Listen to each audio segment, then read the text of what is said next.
Welcome back to the fourth episode of Satahana, organized by the FMF Media of University of Colombo.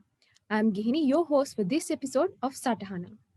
If you are joining us for the first time, well, Satahana is an initiative of the FMF Media to enhance the awareness of the undergraduate students about the current market issues, corporate world behavior patterns, and organizational trends in Sri Lanka.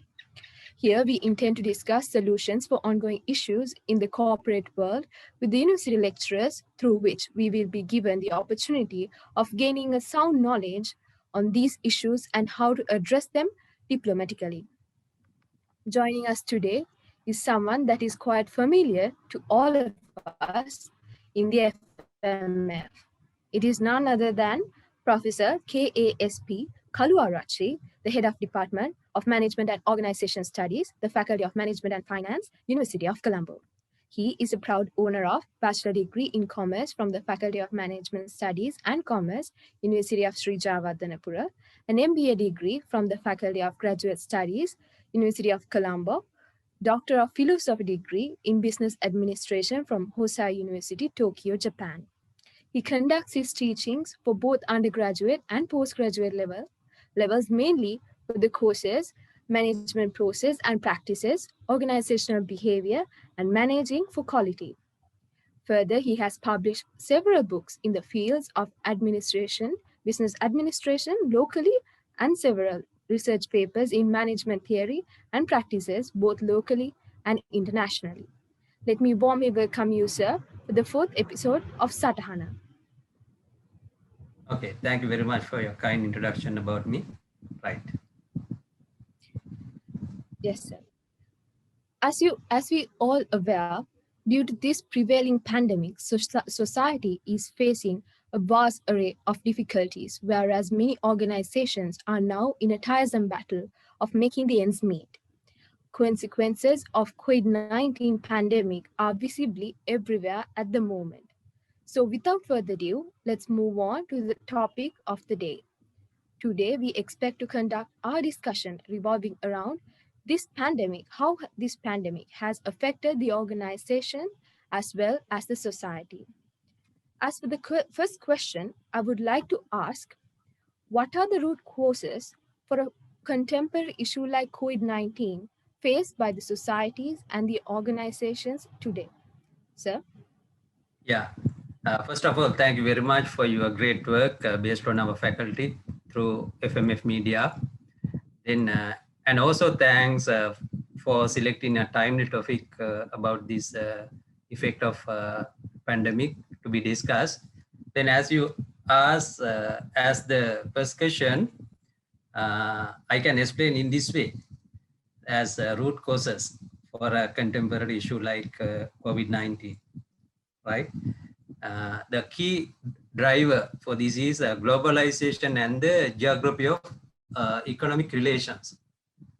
Therefore, these two can be considered as the key drivers of the spatial structuring and speed of the international spread of an issue like COVID-19 pandemic. I can explain that further. While globalization drives the economic momentum of many regions in the world, it also puts us in dangers of numerous negative externalities that are especially apparent during this present pandemic situation. The extremely rapid spread of the virus across the globe began in the most economically developed countries like USA, Italy, Brazil, Russia, Germany, UK, and so on, where international trade and business is prioritized, well established compared to developing countries, right? But after initially following the corridors and international trade routes between these developed countries, the virus spread later to developing countries like Sri Lanka, Maldives, India, and so on, right? This is actually because of the increased globalization and the geography of economic relations in the contemporary societies and the business world. Yes, sir. Thank you for that Right. wonderful answer. So let's now move on to the next question. So, what are the predictions of this status of this issue on society and the organizations in the long run?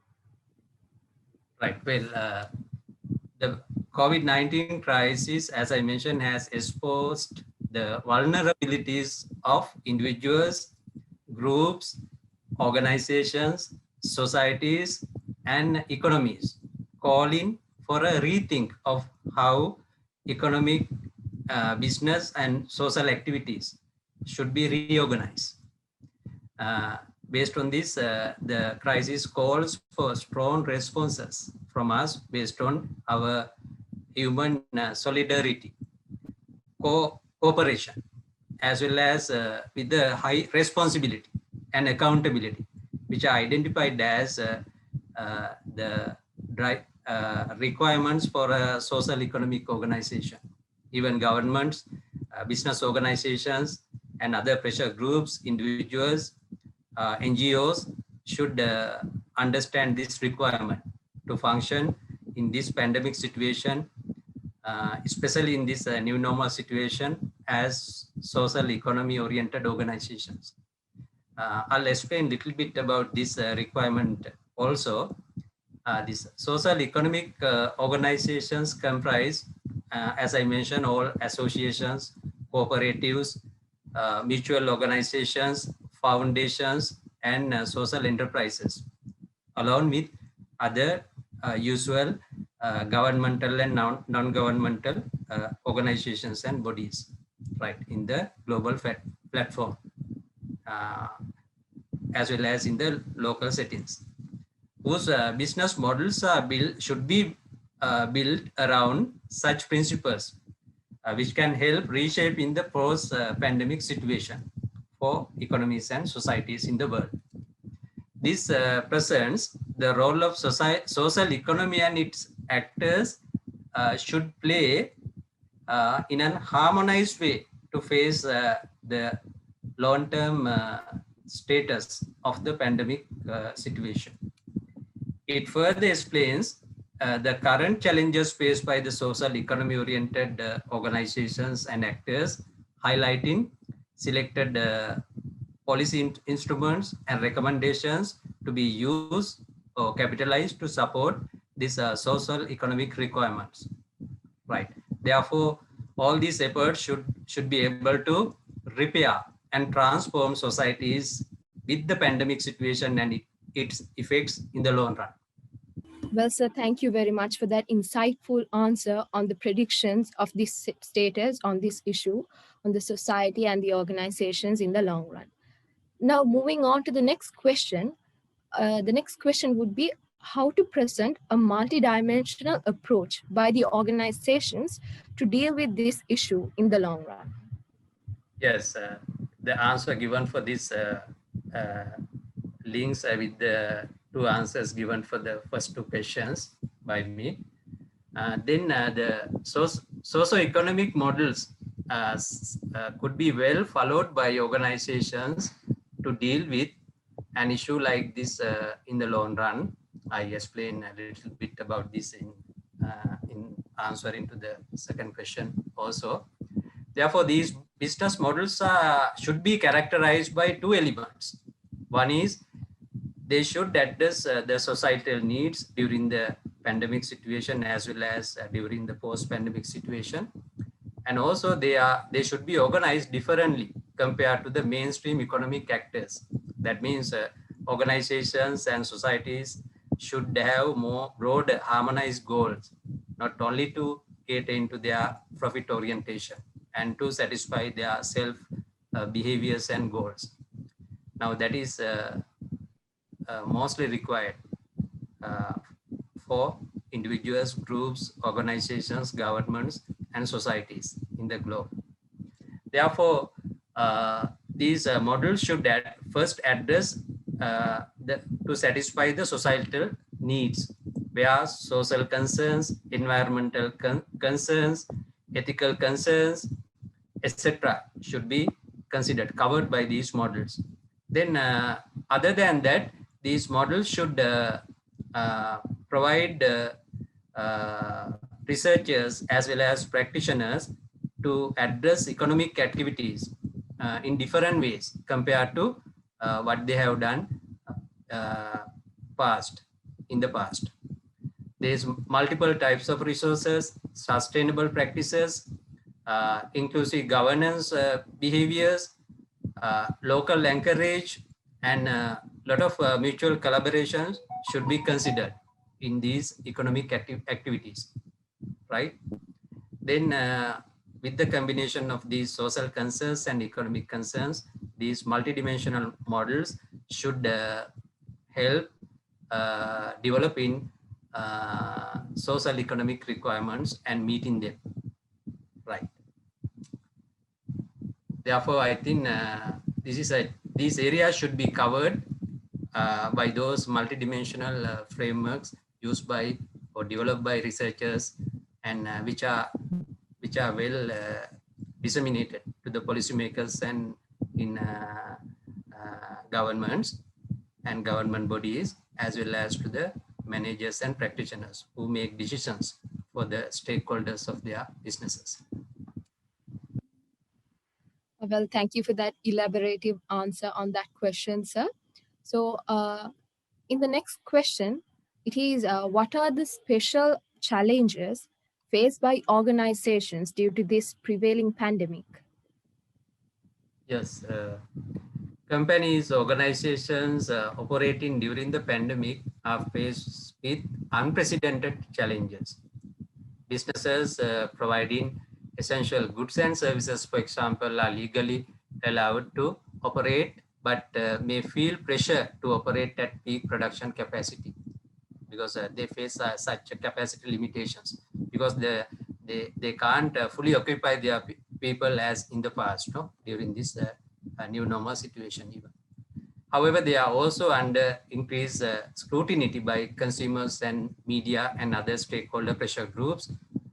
First, to protect their workers as well as then protect consumers and community members who interact with these workers of those business firms. While protecting workers, they may have to decrease in production. Then companies must prioritize the safety and well-being of the workers as well as the community consumers and other communities if they want to sustain the businesses step by step in long run. Then there should be a great leaders, entrepreneurial leaderships to evaluate how recalibrate the business of them and how to preserve capital and how to prioritize allocating resources to maximize their revenue. It is somewhat difficult to make as decisions. Uh, these are unprecedented examples, exposures. Those business managers did not expect these things in their normal day-to-day decision makings, but spontaneously, timely, this COVID exposed these vulnerabilities for business managers. Therefore, fast-paced change management will be providing a lot of recommendations during this new normal situation. During this crisis, both leaders and employees should have shared common uh, views and shared visions and missions in order to interact socially as employers and employees in order to shift from pandemic to the new normal situation. As a result, pressure is now coming for organizations to demonstrate how the well-being of employees can be considered as a core commitment of them, right? Whatever, irrespective of the industries, sizes, ownerships, scales, all businesses in all over the world should have such an understanding to face during new normal situation. Well, thank you, sir. So, you highlighted on the special challenges which are faced by the organizations due to this prevailing pandemic. So, can you elaborate on what are the special opportunities, if there's any, offered to organizations by this pandemic situation? Yeah, as in two sides of a coin, though there are challenges, on the other hand, those should be kept converted, considered as opportunities as well. It is true for this during this situation as well. Then organizations have the potential to expand social innovations to address pressing environmental and societal challenges, right? Then they do so by focusing on social impact and working with different stakeholders like citizens, civil societies, policymakers, entrepreneurs, researchers, collaboratively to promote the use of new practices, business practices. Then concrete policy measures in the form of legal framework and resources are well needed to support these business practices by the governmental and non-governmental involvement. Therefore, as I mentioned before, the social economic requirements should be proven to be a pioneer in identifying and implementing social innovations and alternative ways of organizing economic activities through the businesses. These innovations have often been subsequently mainstream and adopted by the rest of economy, such as with fair trade, organic food movements, and using ethical finance and so on. Therefore, I think one company, one market cannot capture all these requirements. Therefore, different organizations in different industries should collaborate each other with the help of local governments. These innovations contribute to social and economic transformations and will be much needed to have during the post-COVID world, post-COVID situation. Right. These are the so-called opportunities. Actually, there were new inventions came out in Sri Lanka also from March to now as these requirements. No? But it's a matter of considering them to go ahead as actual innovations. The only presenting ideas is not enough. No, they have to commercialize these different inventions to the marketplace. Then only these social economic requirements can be achieved as Sri Lankans. Otherwise, we have to import. We have to increase the imports again, as we have done. So throughout this discussion, you have answered how the organizations should address the challenges and opportunities in this new normal. So to sum up the viewers, can you briefly again say how to address these challenges and organizations by different organizations within this new normal? Yeah, I'll state some recommended actions. They include one is define the shared vision, redefine it again uh, for the future to build back better future for the organizations, ensuring that organizations actively contribute to the society at large, not only to make profits. Right. Therefore, it's a need of rethinking with the new shared vision, no, by leadership at top, and those visions should be well communicated to the everybody's in the organization, right, from top to the bottom. That is one recommendation. Another one is based on that shared vision, the organizations should develop an action plan to achieve the transition, no, to a more sustainable and inclusive development models with a clear role for the social economic requirements. Right. Then as another one, they should promote social innovation practices. I mentioned all these above as well. These are summaries actually as you required from me. And cooperation, including through funds to support experimentation and innovation as which is done for technological innovations. Some countries, giant countries like China, Japan, USA, Germany, UK, even India now have been doing these things, and finally they have presented COVID viruses, COVID antiviruses as well. Then they will further strengthen that in future as well. Then we also should try to identify our capacities to capture these market requirements or market loopholes. Right. Then not only that, these organizations should continue diversity of resource sharing with legal frameworks and public programs. Finally, they should create and share these tools to provide data and information management and to have the social impact uh, during the new normal situation based on the social innovations. Well, thank you, sir, for that recommendations of yours, which are very valuable for our viewers. So, this is one crucial question that I would like to ask as the final question for the day. Is this is a good time for entrepreneurs to start their dream plans, or should they wait until the pandemic is over? Yes.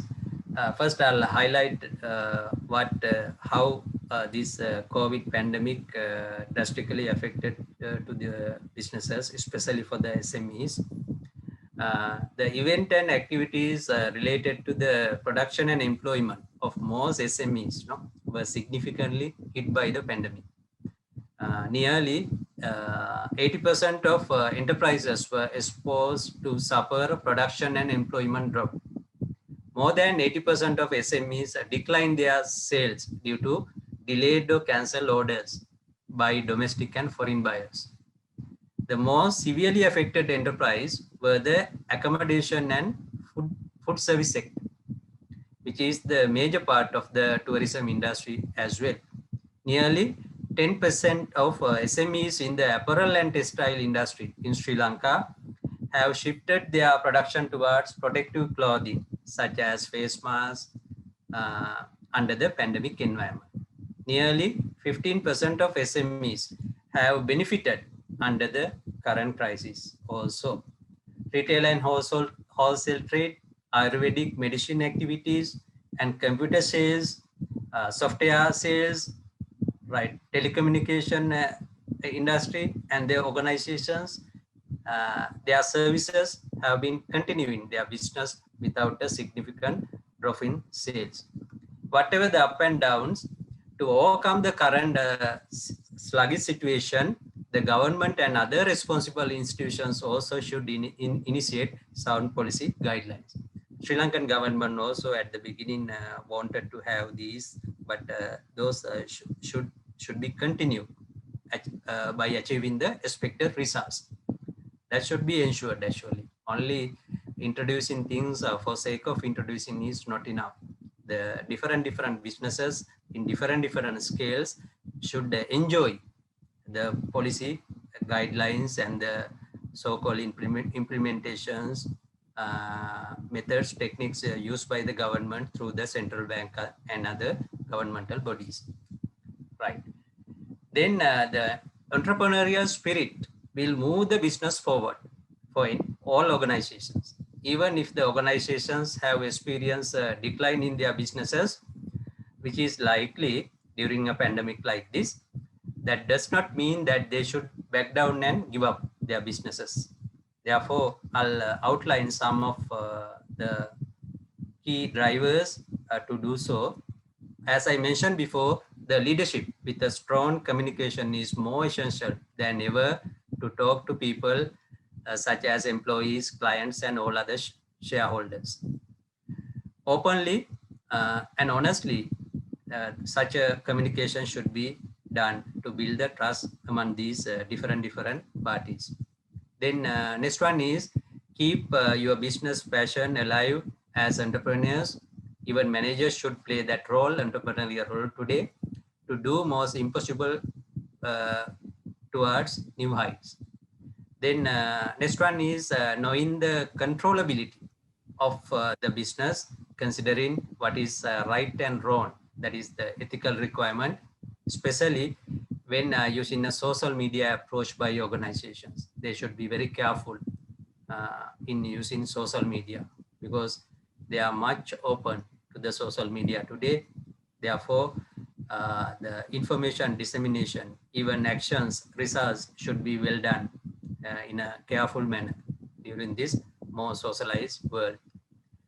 The next one is to plan for a different business landscape and find niche markets based on the pandemic type opportunities given to identify new customer needs requirements and have diffuse technology and have market innovations locally and internationally.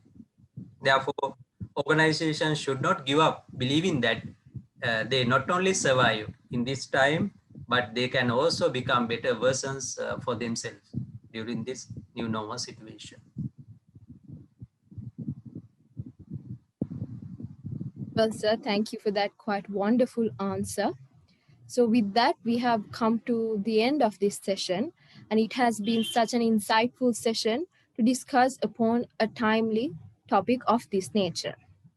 On behalf of the FMF Media Unit and the team Satahana, I would like to thank you, sir, for joining us here for the fourth episode of Satahana and sharing your valuable thoughts with our passionate viewers. Thank you very much for all of you also organizing a wonderful session like this episode based on FMF Media. And good luck. And I'll wish you all the very best and this episode to climb its future milestone fruitfully. Right. Thank you very much. And that brings us to the end of today's episode of Satahana. Stay tuned with us and do join us for more of the very latest. Thank you.